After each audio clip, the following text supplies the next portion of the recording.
नमस्कार दोस्तों। रिसेंटली हमारे भारत के प्रधानमंत्री ने भारत के नए संसद का उद्घाटन किया।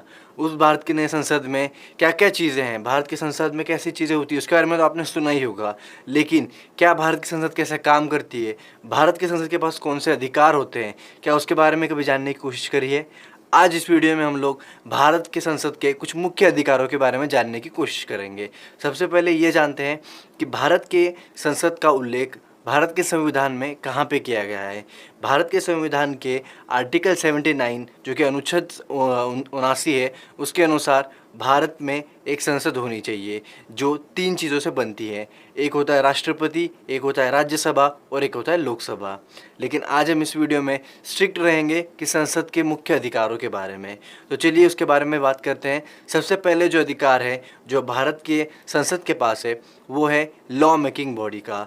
लॉ मेकिंग बॉडी का मतलब क्या कि भारत के संविधान के शेड्यूल 7 के अंतर्गत 3 लिस्टें हैं। एक कॉन्करेंस लिस्ट, एक है यूनियन लिस्ट और एक है स्टेट लिस्ट। इसमें से कॉन्करेंट लिस्ट और यूनियन लिस्ट के बारे में अगर कोई भी कानून बनाना है तो पार्लियामेंट यानी कि संसद के पास पूरा हक है कि वो इस बारे में कानून जो है वो बना सकती है।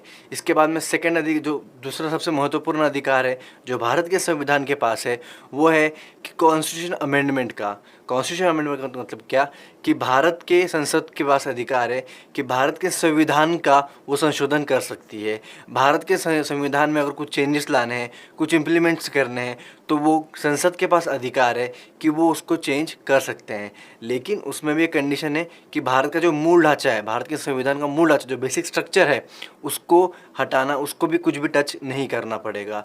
और क्या अधिकार हैं पार्लियामेंट के पास है वो है custodian of the public purse. Custodian of the public purse का मतलब क्या कि भारत के पास जो भी पैसे इनकम करने का सोर्स है, जैसे कि हमारा आम आदमी के टैक्सेस हैं, एक्सपोर्ट्स करते हैं हम लोग, जो भी इनकम आता है वो कहाँ रहता है, वो रहता है पब्लिक अपने जो भारत का खजाना है उस खजाने में से अगर भारत के सरकार को अगर कोई भी खर्च पैसे निकालने हैं या फिर कुछ भी करना है तो उसके लिए पार्लियामेंट यानी संसद की परमिशन की ज़रूरत है। बिना संसद के परमिशन के भारत सरकार कुछ भी एक भी पैसा जो है वो वहाँ से निकाल नहीं सकती। उसके अगला अधिकार क्या है? अगला अधिकार ये है कि source of authentic information. Source of authentic information का मतलब क्या कि जो भी इन्फॉर्मेशन पार्लियामेंट से बाहर आती है वो सच्चाई की होती है, वो सच होती है। जैसे कि हम लोग आजकल न्यूज़ में देखते हैं, दिल्ली में रिसेंटली आपने ये वीडियो देखा होगा कि जहाँ पे एक जर्नलिस्ट जो है वो एक साइड पे दिखा रहे हैं कि दिल्ली में इतना पानी भरा हुआ है, लेकिन एक तरफ जो वीडियो सोशल मीडिया पे वायरल हुआ आपने ज़रूर देखा होगा, वो जो इन्फॉर्मेशन होती है वो ऑथेंटिक नहीं होती है। लेकिन जो संसद से इन्फॉर्मेशन आती है, जो संसद इन्फॉर्मेशन जो देता है वो 100% सच होती है। उसके बाद में क्या है? उसके बाद में है quasi judicial function. Quasi judicial function का मतलब क्या?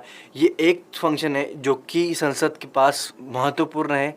क्या है कि संसद के पास हक है कि वो भारत के राष्ट्रपति और उपराष्ट्रपति के खिलाफ कार्रवाई कर सकती है, उनके खिलाफ जांच कर सकती है और उनको उनके पद से हटाया भी जा सकता है। तो ये कुछ अधिकार हैं जो भारत सरकार के संसद के पास मुख्य है और बहुत बहुत इम्पॉर्टेंट है।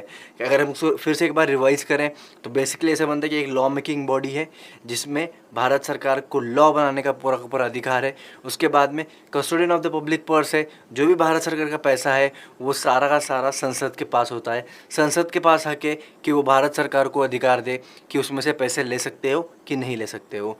उसके बाद कॉन्स्टिट्यूशन अमेंडमेंट का हक जो है के पास है, भारत की संसद के पास है। मतलब क्या कि अगर कॉन्स्टिट्यूशन में कुछ भी चेंजेस लाने हैं, कुछ भी नया अमेंडमेंट लाना है या फिर कोई भी नया बिल पास करना है तो भारत के संसद के पास अधिकार है कि वो उसको कर सकती है। उसके अलावा हमारे इंडिया में कोई किसी के पास भी ये अधिकार नहीं है कि वो कॉन्स्टिट्यूशन को अमेंड कर सके।